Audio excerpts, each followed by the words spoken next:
Martin De Luca, que é advogado dessa ação movida pela plataforma Rumble e pelo grupo de mídia do Donald Trump contra o Alexandre de Moraes.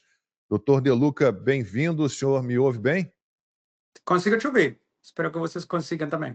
Sim, muito bem. Muito obrigado pela sua participação, por ter aceitado o convite. Uma honra ter o senhor aqui com a gente no programa. De que maneira o senhor pode resumir um pouco essa ação? A gente sabe que o Alexandre de Moraes ainda não apresentou a defesa, pelo menos até onde sei. Ele foi peticionado já 3 vezes, se não me engano, não respondeu. Ele que tem chamado todos os exilados, todos os jornalistas que tiveram que sair do Brasil de covardes, porque não quiseram enfrentar, segundo ele, a justiça brasileira, a justiça entre aspas, mas ele próprio parece fugir de dar uma resposta, de se defender aqui nos Estados Unidos. Mais uma vez, agradeço pela sua participação. Muito obrigado. Bom, temos o processo está rolando na Flórida desde fevereiro, então já vão uns 6 para 7 meses. Até hoje, o ministro Alexandre de Moraes não tem aparecido no processo da Flórida. A AGU tem se manifestado muitas vezes que ia defender o ministro. Até hoje a AGU não apareceu.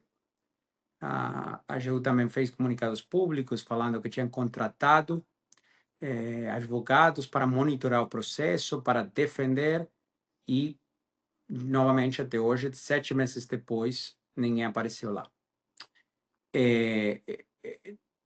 Estamos, faz tempo, tentando notificar o ministro de um jeito muito mais respeitoso e profissional que os mandados sigilosos que ele encaminha por e-mail para a Flórida.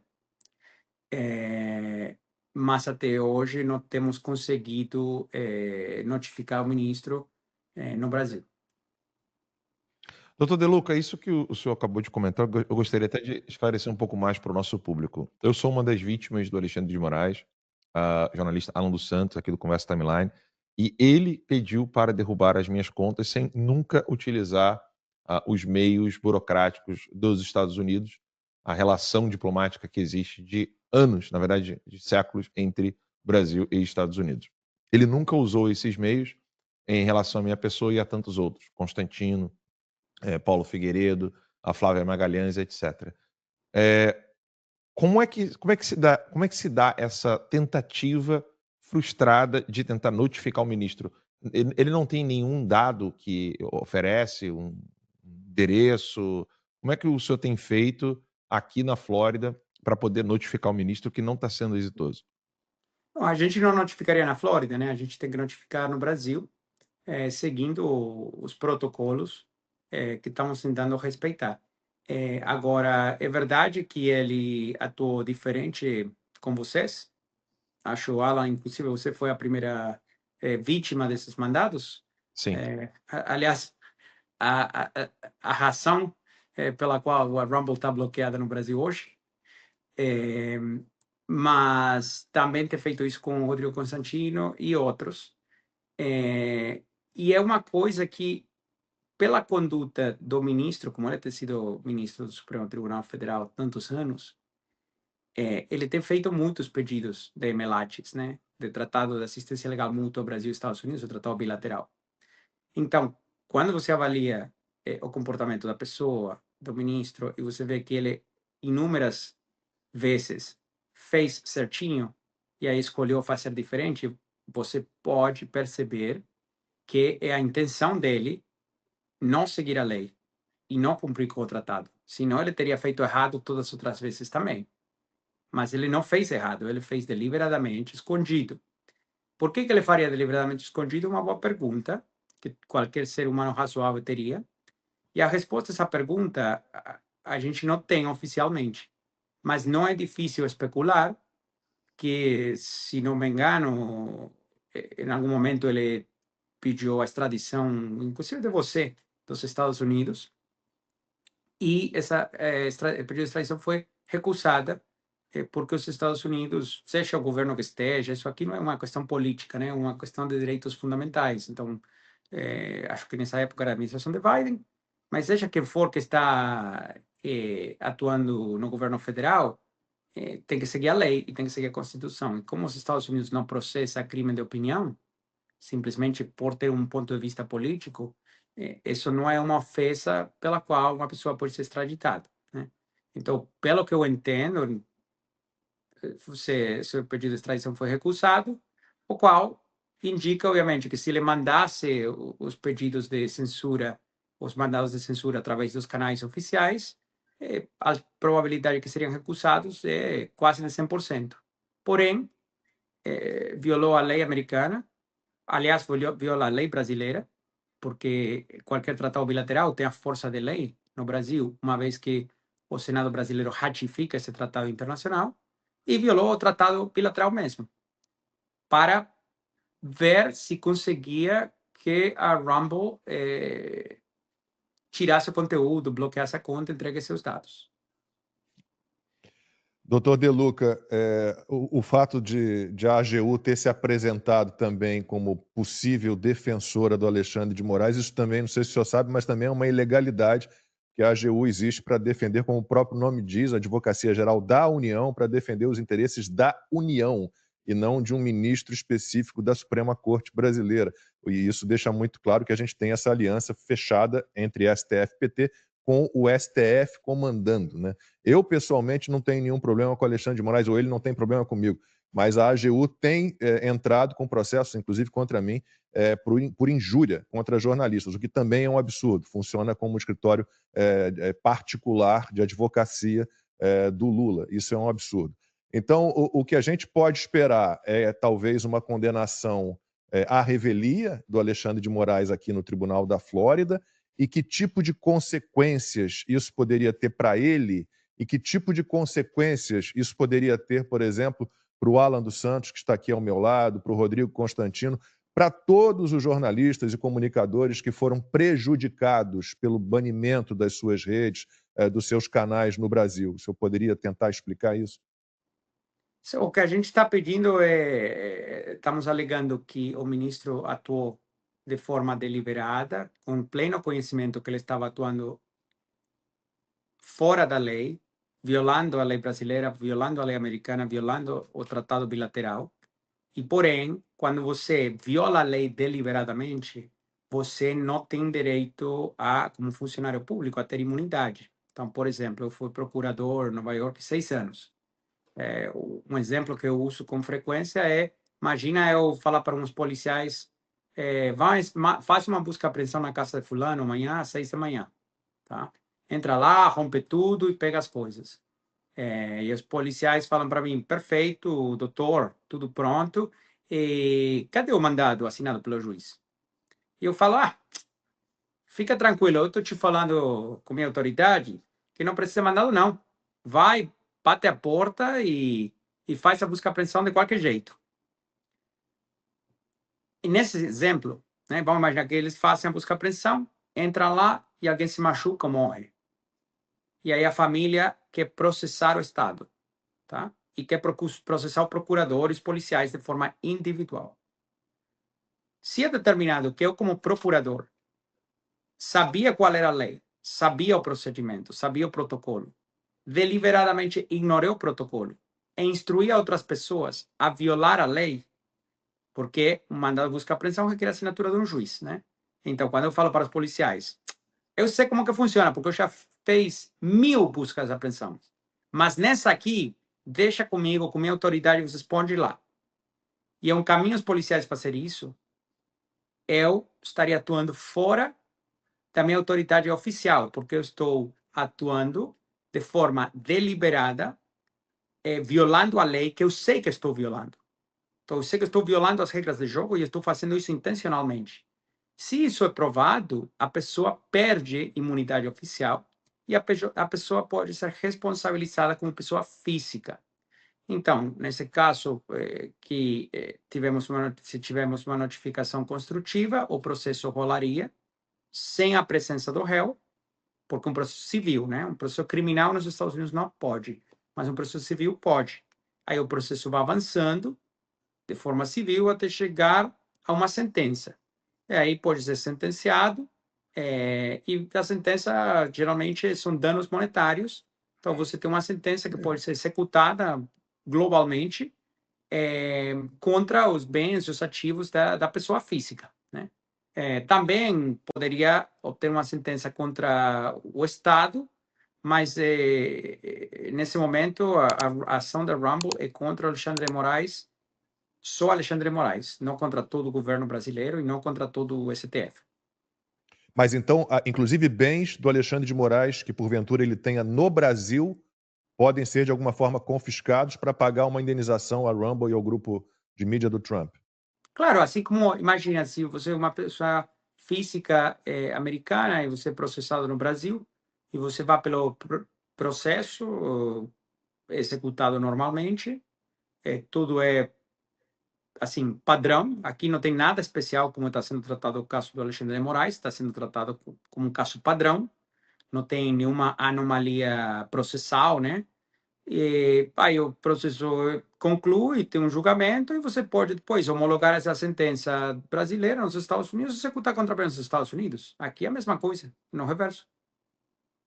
Eu gostaria Acontece de, todos os dias isso. eu gostaria de entender também, caso ele venha receber uma condenação, isso está no âmbito civil nos Estados Unidos. E, por exemplo, eu sou uma das vítimas, e não só a minha pessoa física, mas como a minha empresa, Terça Livre, ela sofreu as consequências das decisões do Alexandre de Moraes. Até hoje, por exemplo, o meu primeiro perfil no Instagram, com mais de 500 mil de seguidores, continua bloqueado, inclusive para americanos.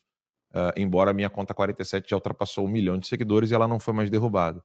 Mas a conta da minha empresa, @tercalivre, né, que é do Terça Livre sem a cedilha, ela continua bloqueada. O meu perfil no X continua bloqueado. Uma vez que haja a condenação dele, eu posso pedir, por exemplo, por indenização e poder ingressar uma ação de indenização contra o Alexandre de Moraes, uma vez ele condenado, que em inglês é a compensatory e punitive damages. Eu posso, então, ingressar com pedido de indenização contra o Alexandre de Moraes, caso ele seja condenado?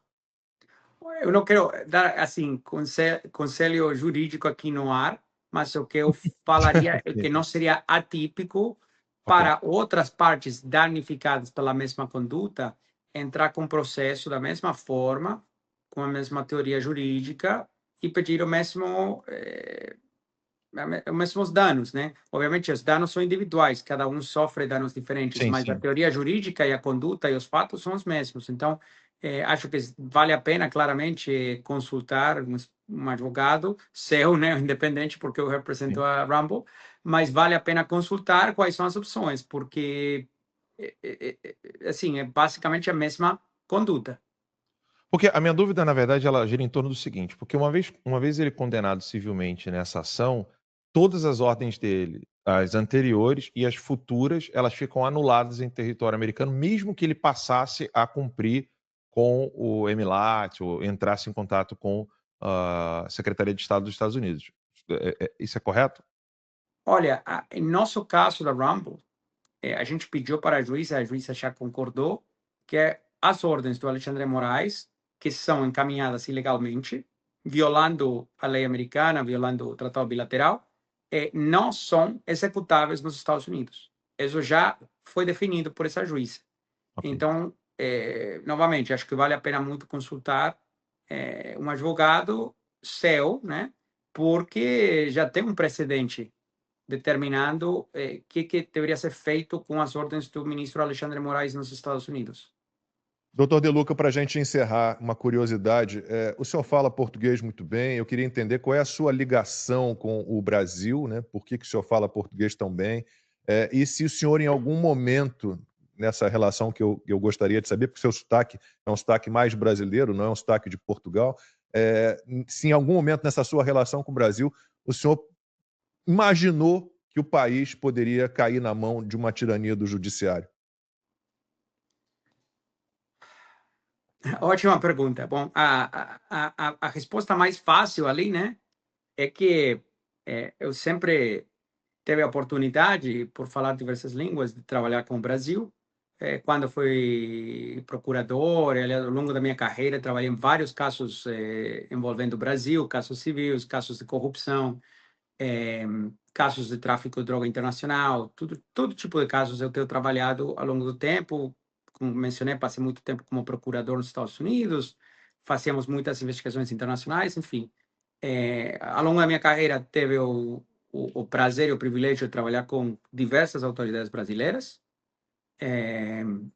juízes, delegados, enfim. Sempre foram relacionamentos totalmente normais. Eu mencionei alguma vez em uma entrevista que o Alexandre de Moraes é o único juiz que eu saiba, e nós pesquisamos isso muito bem antes de entrar com o processo do Rumble, que deliberadamente e intencionalmente viola a lei, viola os compromissos internacionais do Brasil e viola a lei dos Estados Unidos. Não temos nenhum precedente. Isso aqui quero ser bem claro porque é importante. Até porque o tom, né, do debate público acaba ficando muito elevado. Na minha carreira, e baseado em tudo o que nós pesquisamos, a gente nunca achou um caso de outro juiz brasileiro, nem de um delegado da Polícia Federal, que tenha deliberadamente violado o Tratado Bilateral Brasil-Estados Unidos e a lei dos Estados Unidos, ou pedindo para empresas ou pessoas físicas dentro do território americano violar a lei americana para cumprir com mandados brasileiros. Eu nunca vi isso acontecer, fora o caso do Alexandre de Moraes.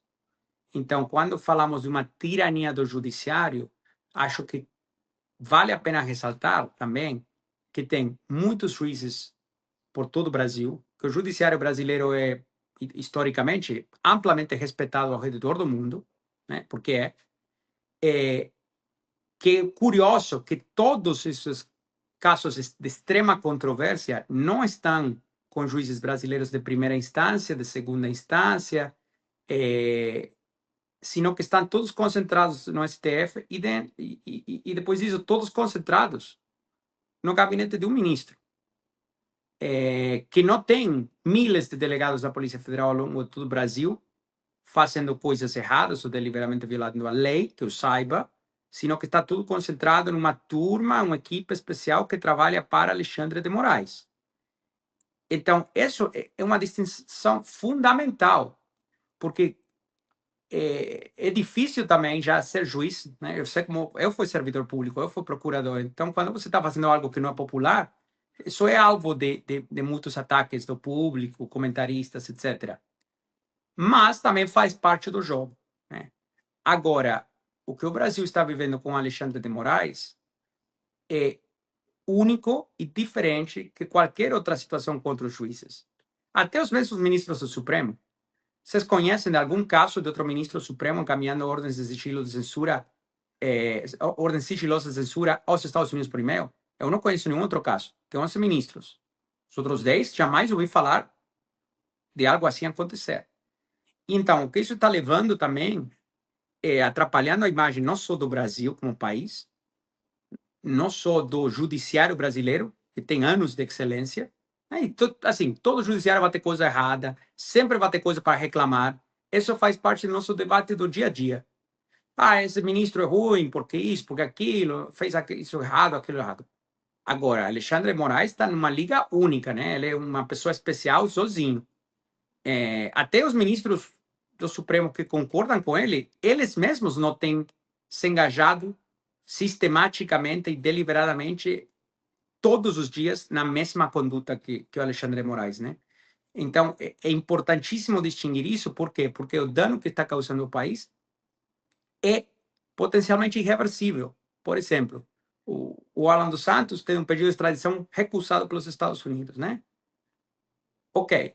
Quantas vezes os Estados Unidos recusam pedido de extradição do Brasil? Muito raro.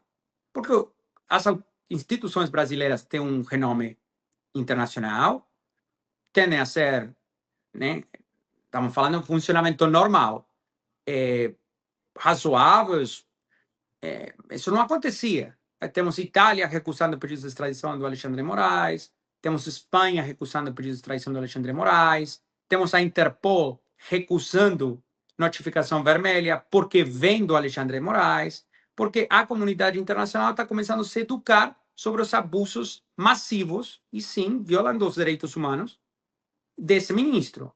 E esses abusos e as ações contínuas e sistemáticas desse ministro estão ensujando o bom nome do judiciário brasileiro e de todos os outros juízes que estão fazendo o trabalho deles dia a dia faz 10 anos, 20 anos, que já é difícil. Imagina esses outros juízes começando a ter pedidos de extradição deles recusados, mandados recusados, por causa do dano à imagem do país e do judiciário que está causando Alexandre de Moraes. Então, é muito sério. E se você é um governante responsável que pensa meio a longo prazo pelo bem do seu próprio país, vale a pena entender o dano que é muito difícil de revertir. E a troca de quê? Da trama golpista? Da palhaçada de fake news? Sabe? Tá jogando no lixo décadas e décadas de esforços de funcionários públicos fazendo as coisas bem para proteger uma pessoa que, francamente, como falamos, né, sobre o processo nos Estados Unidos, na Flórida, é indefensível, não tem defesa para o que ele está fazendo. Se você tem que estar num fórum neutral, como seria o da Flórida, aparecer e tentar defender as ações do ministro Alexandre de Moraes, que Deus abençoe aquele menino da AGU, né? Porque é indefensível. Só pode defender isso na mídia, na reunião do PT, enfim, na mídia brasileira, mas não tem isso internacionalmente como defender. Ninguém concordaria. Então, quero fazer essa distinção porque acho que vale muito a pena e não é produtivo jogar todo mundo na mesma sacola.